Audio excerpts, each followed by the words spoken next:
You're 18. You open a college brochure. Smiling students on green lawns, state-of-the-art facilities, big promises about your future. Invest in yourself. College graduates earn significantly more over their lifetime. Your best decision starts here. You believe it. Everyone around you believes it. Fast forward. You're 25. Same person, different reality. You're sitting at your desk, your laptop screen shows your student loan balance. The number hasn't moved much despite monthly payments. Your job? It pays okay, but not what you imagined when you signed those loan papers. Here's the thing. The problem isn't that college is useless. The problem is that no one tells you the full price of the promise. And I'm not just talking about tuition. Let's go back to how college is sold to you. It starts early, middle school, maybe earlier. The message is everywhere. It's simple. It's clean. It sounds responsible. Go to college, get a degree, get a good job, live a good life. It's presented as a path, not a gamble, a safe choice, not a risk. Your parents say it, your teachers say it, your guidance counselor says it, even strangers at family gatherings ask, "So, where are you going to college?" Not if, where. The alternative, that's for other people, people who didn't plan well, people who don't want to work hard. You're told that college is an investment. And investments pay off, right? The math seems simple. Spend money now, earn more later. The degree is your ticket. The brochures make it look easy. Happy students in modern classrooms, professors who care, career services that connect you to amazing opportunities. They show you statistics, big ones. College graduates earn $1 million more over their lifetime compared to high school graduates. $1 million. That number sticks. So you start thinking about majors, about dorms, about campus life. You imagine yourself there, walking across that stage, diploma in hand. Your parents are proud. You feel like you're doing the right thing. You fill out applications, you compare schools, you get accepted. The financial aid letter arrives. It shows scholarships, loans, grants. The numbers are big, but everyone says it's worth it. You can't put a price on education. This is an investment in your future. The loan will pay for itself. You sign the papers, you move in. You're doing it. You're on the path. First year is exciting. New people, new freedom. Classes are interesting, even the hard ones. You're working towards something, a future, a career, security. You pick a major. Maybe it's something you're passionate about. Maybe it's something practical. Maybe it's just something that sounds like it leads to jobs. The system tells you, stay on track, get good grades, join clubs, build your resume. You do it all. You're checking the boxes, following the formula. Go to college. Check. Get degree. In progress. Good job. Coming soon. Everything is going according to plan. You're told that if you work hard, if you stay focused, if you finish, the rest will fall into place. The degree is the key, the credential, the proof. Employers are looking for college graduates. That's what everyone says. So you keep going, semester after semester. You don't think much about the loans piling up. That's future you's problem. Future you will have a good job. Future you will handle it. Besides, everyone has student loans now. It's normal. It's just part of the process. You're investing in yourself. Senior year arrives. You're almost there. You can see the finish line. Graduation day comes. You walk across the stage. You get your diploma. Your family cheers. You did it. You have a college degree. The world is supposed to open up now. This is where the good part starts. Here's what the brochure didn't mention. The price isn't just tuition. You knew college was expensive. You saw the tuition number. You signed the loan papers. But the real cost? That wasn't on the brochure. 4 years, sometimes 5 or 6. That's 4 years you're not earning a full-time income, not building work experience in your field, not saving money. Your high school friend who started working right away? She's 4 years into her career now. She has savings. She's been promoted twice. You have a degree and debt. There's also the cost no one talks about. The stress of balancing classes and part-time work, the pressure to maintain grades while watching loan balances grow, the anxiety about whether you picked the right major. The missed opportunities because you were locked into a 4-year commitment in one location. Time isn't free. Flexibility isn't free. Peace of mind isn't free. These costs don't show up on a financial aid letter, but you pay them anyway. Average salary is a beautiful lie. Remember that $1,000,000 statistic? College graduates earn more over their lifetime? It's true, on average, but averages hide everything that matters. Here's what they don't show you. Two people graduate with the same degree from the same school in the same year. Person A lands a job in their field within 3 months. Good salary, benefits, room to grow. Person B sends out hundreds of applications, takes a job outside their field just to pay bills, still looking for that real job 2 years later. Same degree, wildly different outcomes. The average salary number on the brochure? It includes the software engineer making 6 figures. It also includes the biology major working retail. It includes the business grad who started at a Fortune 500 company, and the communications major who's freelancing part-time while working at a coffee shop. The average hides underemployment. It hides career switches. It hides the years people spend looking for stable work in their field. It hides the gap between graduation and actually using your degree.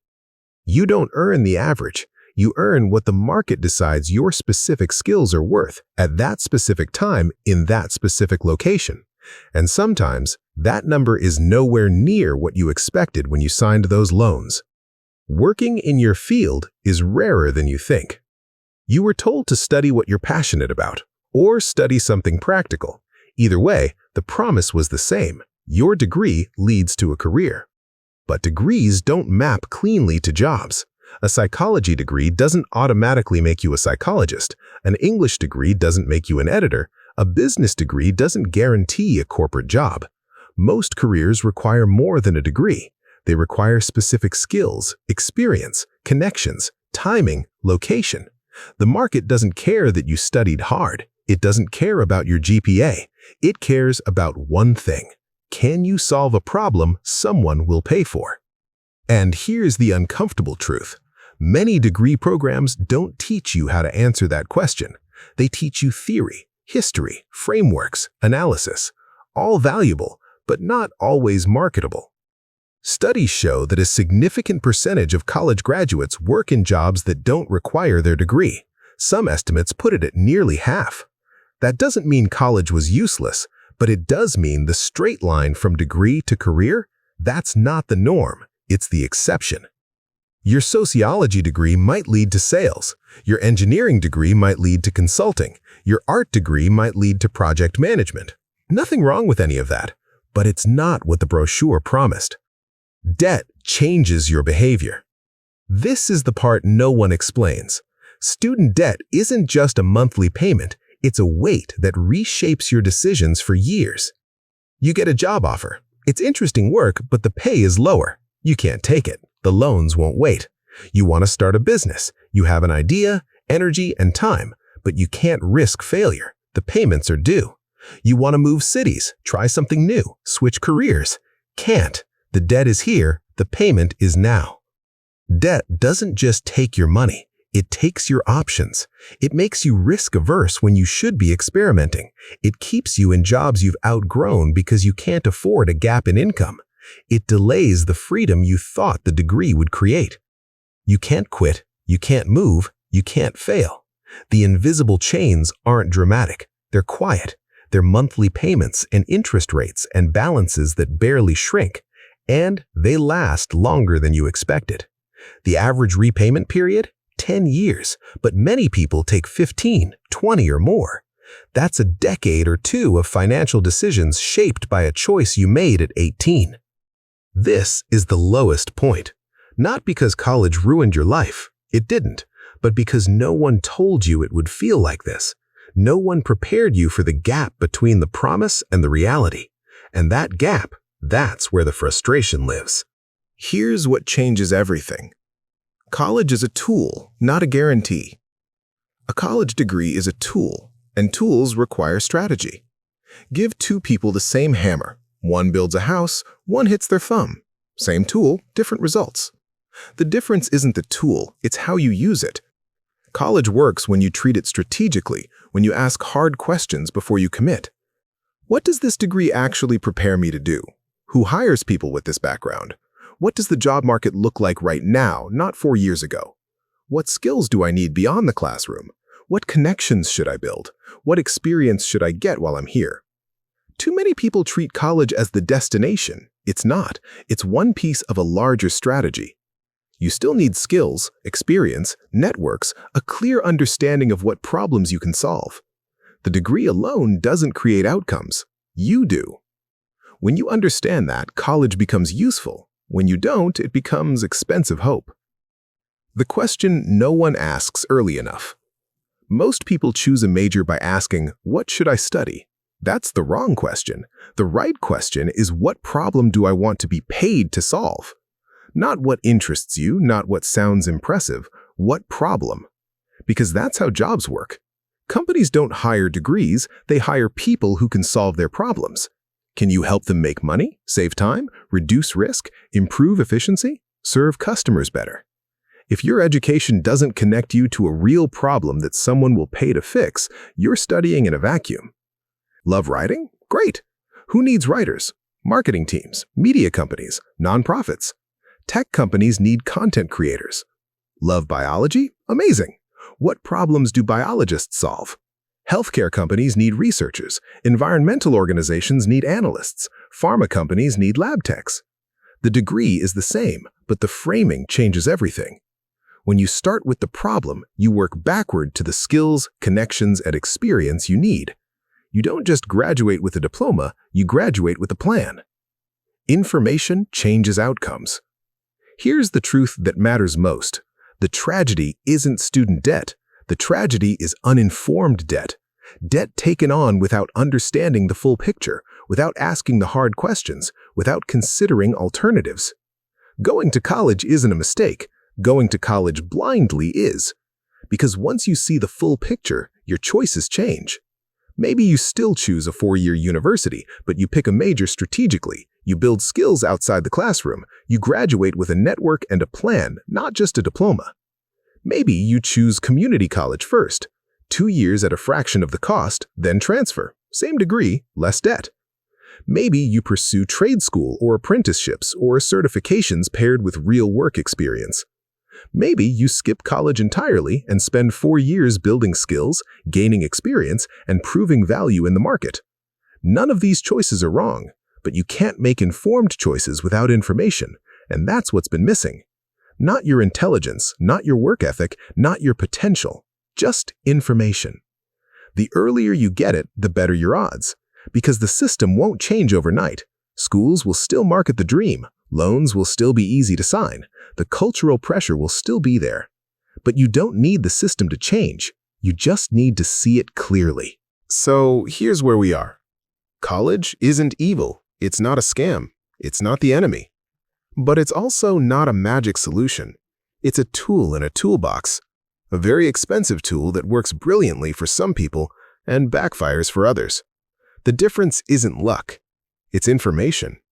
It's asking the hard questions before you sign, understanding what you're really paying for, knowing what the degree will and won't do. It's seeing past the marketing to the mechanics, because here's what the brochure won't tell you. Your success doesn't depend on the degree itself. It depends on how you use it, what you pair it with, how clearly you understand the market you're entering. The students who thrive aren't the ones who followed the formula blindly.